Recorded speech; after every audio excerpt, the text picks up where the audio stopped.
Hi everyone! Good day po sa inyong lahat. Welcome po sa episode 3 ng Kaizen, the Kai Magsanok podcast. We want to thank everyone who's been supporting our podcast so far. I mean, compared to other podcasters, we're way behind. Kumbaga, we started late. It took us a while to drum up the courage to start doing things for ourselves. But thank you anyway. At least nakapag-umpisa na tayo. Thank you again to Atticus King and to Alex Ganzon who were my guests in my first two episodes. And today, syempre, hindi kumpleto ang pag-cover ng lifestyle and wellness kung hindi po pag-uusapan ng pagkain. Ang guest po natin ngayon ay isang tao na I think I stumbled upon her business during the pandemic when I was eating very unhealthily and then I wanted to detox and I said I want to eat gulay only. And then I did a crowdsourcing post on my Facebook. And when I asked kung sino ang mare-recommend nilang meal prep and delivery business, no, na affordable, isa yung business niya sa na-recommend. And syempre, ang nakakuha ng attention ko is how simple the business is named. So, ang business niya po ay gulay lang. O, di ba? Hindi nila lang ang gulay, pero ganun siya kasimple at ganun siya ka-sustansya. So, without further delay, I would like to call in my guest for today, si Zof of Gulay Lang. Hi, Kai. Congrats on your podcast. I realize I've forgotten your complete name. Ang tagal na natin hindi nag-uusap. It's So, Zofia. Zofia Zofia Leal. Zofia Leal of Gulay Lang. Yes. Yan. Thank you, Zof. Thank you for joining us today. Let's start, no? Zof, yung Gulay Lang, favorite ko yan. Favorite ko yung mga messages eh. Pero I'll share photos para sa mga manonood ng podcast, ng video podcast natin, no? Um, so how did Gulay Lang come about? What is the Gulay Lang story? Okay. Na-inspire ako dun sa sinabi mo kanina, yung courage of doing things for ourselves. So parang ganun yung story ng Gulay Lang. My husband and I, vegan na kami since 2017. So nagluluto kami. Pero sa province kasi kami nakatira. So nagluluto kami for ourselves. And then nag-relocate kami back to Quezon City. And nakita namin na parang konti yung choices for us na lalo na if we want to eat out o kaya yung minsan tamad ka ng magluto, gano'n. So naisip namin, bakit hindi kami yung gumawa nun? Hindi kami yung mag-provide ng service na yon. So basically, gusto namin na maging accessible ang vegan food sa lahat ng tao. Gano'n. Tapos yung name niya, yung gulay lang, yun nga, gusto namin simple lang, madaling matandaan, gano'n. Hindi siya gulay lang, gano'n. Pero yung gulay lang yung kakainin mo na it's fun, it's healthy, hindi ka, parang, yung sinasabi sila parang boring yung vegan food, di ba? Boring ang gulay. Pero yun yung gusto namin i-ano rin na, hindi siya boring, gano'n. Yung mabubusog ka, matutuwa ka pa rin dun sa kinakain mo. Nice. You mentioned the keyword accessible. So, dyan tayo aligned talaga sa values of. Kasi dito sa amin, sa Kaizen and sa Tayo Tayo Health, no, gusto rin naming accessible para sa common folk, no, sa karaniwang Pilipino na maging healthy dahil sa Yes. tamang impormasyon and now with a business like yours, no, na it's affordable. I can attest, no, because all of us have been having a hard time economically, but gulay lang is something you can definitely afford. Okay? So, Thank you. Zof, ang daming there are so many meal prep and delivery businesses today, right? There are those na meron pang celebrities, alam mo na, tas there are those who promote nothing wrong with that, right? It's called Of marketing, course. right? It's Yes. marketing. For me, yours stood out because of those random messages. Di ba? Random messages na parang, if you're looking for a sign, this is it. Let Yes. love win. May mga ganun si Zof na napupunta sa akin eh, ganyan. So, just to just to help them decide for those who are listening and deciding whom do I subscribe to next, no, in terms of my meals for the following month or 6 months or following year even.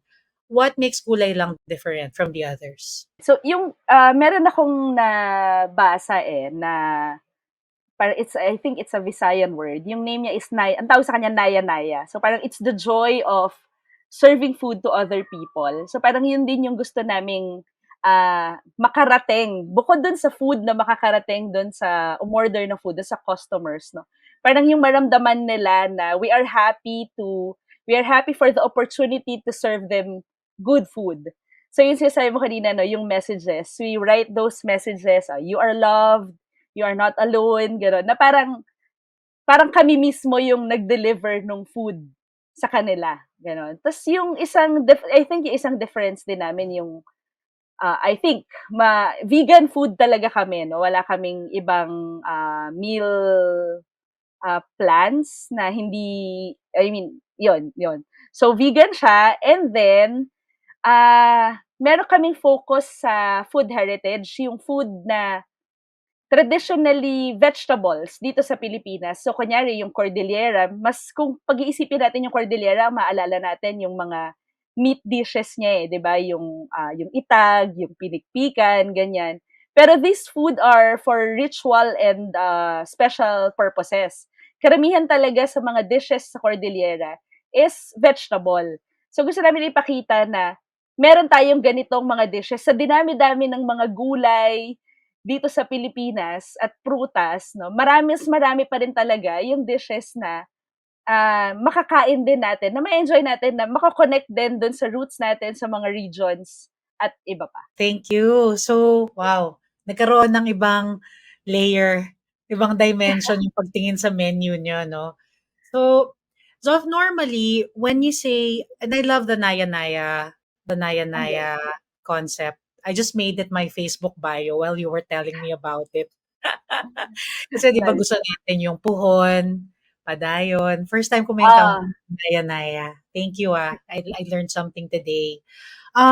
So if there are a lot of people who have second thoughts about, subscribing to a vegan meal plan because of the prep part. Di ba kasi, di ba nung nauuso pa lang yung mga organic, may mga horror stories ah, na parang, ay, sobrang organic, meron pa akong friend na gumagapang dun sa gulay. Okay? So, just to, give them peace and clarity and also for them to have an idea how you prepare every dish lovingly. No? Can you please take us through your process from how do you decide on the menu? How do you source your ingredients? And how do you yung pag-care sa mga customers bukod dun sa mga random loving messages na extension ng inyong Naya-Naya principle? so yung menu namin, we try to make it as diverse as possible. Kasi nga, subscription siya. So ayaw mo naman yung same lang na, kunyari, meron kasi kaming tinatawag na plant meat. So kunyari, yung afritada or yung liempo, meron na tayong mga ganon. Pero gusto natin na balanced siya. Yung iba kasi gusto na gulay lang din talaga na walang mga, yun nga, yung mga plant meat. So, yun. So, sa menu, kino-consider natin yun. And then, yun nga, yung Filipino food. And then, ah, basically, kung ano rin din yung in season na mga gulay para, syempre, yung cost natin, pasok pa rin doon sa kaya nating bayaran, no, ng customers natin. And then, yung sa ingredients, dun pa rin tayo sa ever reliable na palengke. Pero meron kami minsan na mga partner farmers, meron kami binibilan yung tawag sa kanya bagsakan.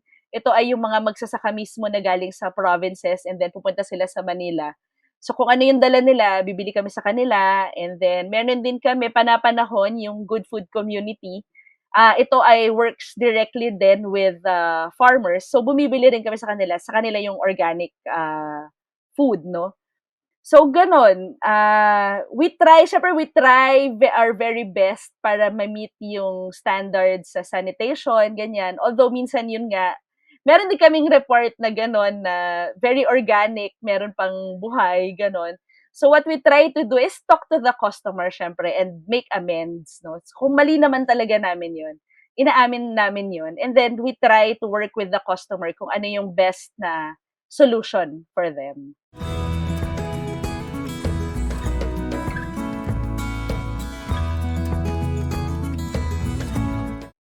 Okay, but that's how at least we know that the ingredients are really fresh and healthy. And I'm so glad that you mentioned how you support communities, no, especially our farmers. That's amazing. Parang we're hitting so many advocacies Yeah. here in this discussion. Thank you, Zof. If there are people who are tuned in or watching and you want to collaborate with Gulay Lang, reach out to us at Tayo Tayo Health and we will connect you with Zof, okay, and her husband. Zof, yung target or ideal customers ni Gulay Lang, 'di ba? Kasi medyo ano siya, kasi even the containers are not plastic. I love the Ay, so parang nagbago na siya. nagbago na. Kasi nung panahon ko yung parang papel, 'di ba? Yung Yes, parang yung, sugarcane containers. sugarcane container. So, bakit nagbago? Ah, hindi niya naho-hold yung liquid.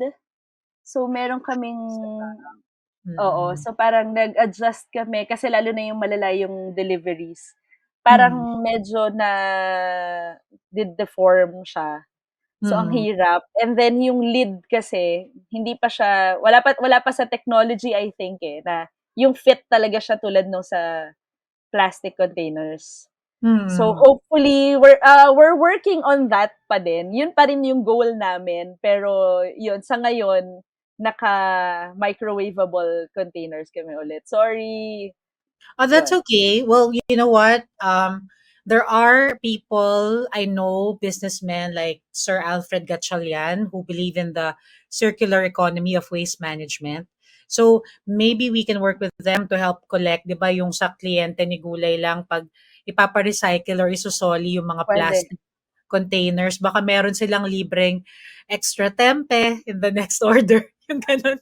I'm not Ah, putting you on the spot, Zof, pero I mean, we can incentivize encouraging our clients to recycle, right? We can. meron kaming, isang customer na nag-ask siya if puwedeng ibalik yung Mm. containers niya. Mm. So, pumayag kami basta siyempre yung containers na yun, siya na yung gagamit nun, Ganyan gano'n. na. So, we can oo, puwede. Pero yun, thank you for the idea para ma-systematize din namin siya 'no, Yeah. ma-announce din namin siya, oo. Or, if I have my own containers and I want to subscribe to your meal plans, I Yes, can send over para yun na lang, 'di ba? Para may lunchbox ako yes. araw-araw, ganyan. Alright, thank you. So, I was asking about your target or ideal customers because there are meal prep and delivery businesses who are very medical. No, so Hmm, our chief medical officer here, Dr. Dexter Makalintal, aside from being a lifestyle medicine physician, is a registered nutritionist dietitian. So, kahapon lang meron akong nakita na reel na dati niyang kliyente, na pasyente pala niya, hindi ko alam, na who went into comatose kasi followed the particular fad diet that he has been advocating against. So, okey. anyway, I'm talking about, those kinds of Hmm. customers who have medical needs. Okay. Can those with medical conditions subscribe to you? Wala kaming nutritionist, yun yung isa. Pero we have, experience na meron silang medical conditions. So, ang ginagawa namin kaya sinasabi nila, low sugar, no salt, gano'n. So, we can adjust to that. Pero yung very particular, wala pa naman kaming na-experience. And then sinasabi talaga namin yon sa customers na wala po kaming nutritionist, pero kung willing kayo to try na kami, and then we will adjust according to dun sa sinabi nila na bawal sa kanila or yung kailangan nila, gano'n. Ta's, nakalimutan ko pala sabihin kanina, we cook our meals every day. So, yun. So, we cook at the morning and then deliver by lunchtime para ma-preserve din yung freshness nung food. So, Zof, what time do you wake up every day to mark? 6:30 Okay. And then, what time does your day end after delivery? Ganon. after delivery, yes. So, Oh. meron kaming yun din naman yung ideal kasi nung binuo din namin yung ano, parang ayaw din namin sa ngayon, Mm. nung una, parang ayaw din namin na parang ma-focus kami kaagad kasi we have 2 kids din, eh. So, gusto namin na meron kaming time din para sa kanila, gano'n. Lalo na nung pandemic. So, yun. So, hope Okay. oo, yun. But Zof, how has business been since the pandemic ended? Kamusta? Nung nag-end yung pandemic and then nag-back to work, nagkaroon kami napansin namin na medyo bumaba yung orders. Kasi nga siguro people are going back to the offices, ganyan. Pero ngayon, we're picking up na ulit and hopefully, sige, i-announce ko na, sa'yo ko i-announce. We're having a physical store na. Hindi pa siya, mag-open siya sa October. And hopefully, so people can go there na rin. Kasi may mga nagtatanong na rin sa amin eh. Kasi 'di ba pre-order kami. So minsan may magtatanong, meron po bang hindi nag-pick up? Meron po bang tas may pumupunta sa bahay. Kasi naka-Google Maps kami, may pumupunta sa bahay, "Hello, pwede po bang may food po ba kayo?" Gano'n. So syempre wala kaming ma-offer kasi bahay siya. So ang nangyayari kung ano yung meron kami at that time, so binibigay na lang namin din sa kanila. Kasi alam namin yung feeling ng ano, eh, ng vegan na gutom. Yung naghanap ka ng food tapos wala kang makita, 'di ba? So ngayon meron na silang mapupuntahan, meron na tayong safe space for everyone, gano'n. Sa Malingap? Malingap, yeah, sa I think Teachers, si Katuna Village ba siya? Malingap Street. Okay, sige. So kahit nasa Parañaque na ako, dadayo tayo diyan. Puwede Oh, kang pumunta, yes. hindi ko ma-imagine, Zof, alam mo, I know a lot of people who have been trying to turn vegan, but they fail because when they're super hungry and there's chicharon in front of them, they Oo, have, you know what I mean? And then you're hungry to the point na you are dizzy na, di ba? Kasi syempre, oo. iba-ibang chemistry ang ating mga katawan eh. Merong mga mas matibay, merong hindi. Pero sige, let's think about how we can make gulay lang even more accessible. 'Di ba? Maybe we can also bring gulay lang to the south. If there are people listening, you wanna invest, let's ask Zof and her husband if they're open. Maybe why not, right? Kasi um yeah, we all deserve to be healthy. Now that we're back to work, children are back to school, we're Mm, exposed to different kinds of stress, yung mga stressors again, 'di ba? totoo. Na-experience mo lang sa face-to-face na environment eh. So, we would tend to eat unhealthy food just to manage the stress. So, at least kung may gulay lang na dala or malapit sa'yo, We ah, also do, pop-ups. okay, So okay. baka puwede nating schedule punta kami sa South, ganyan. Sige, sige, hanap tayo niyan. Justin, ang aming technical director. Wala akong episode ng Kaizen na hindi ko mini-mention si Justin. Hi, Justin. Yan. Hi, So, Justin! carry rin natin na dalhin ng gulay lang bukod sa Libis, sa Eastwood, pati sa South. Yan. Kasi kasama, ano rin yan eh. Hindi na rin kumakain ng certain meat group yan eh. Kasi he's also working his way towards eating healthier. Okay. It's been wonderful catching up with you, Zoff. It feels like no time has passed when in fact I Yes, think it's been a year, no, since we last spoke for a different yes. organization.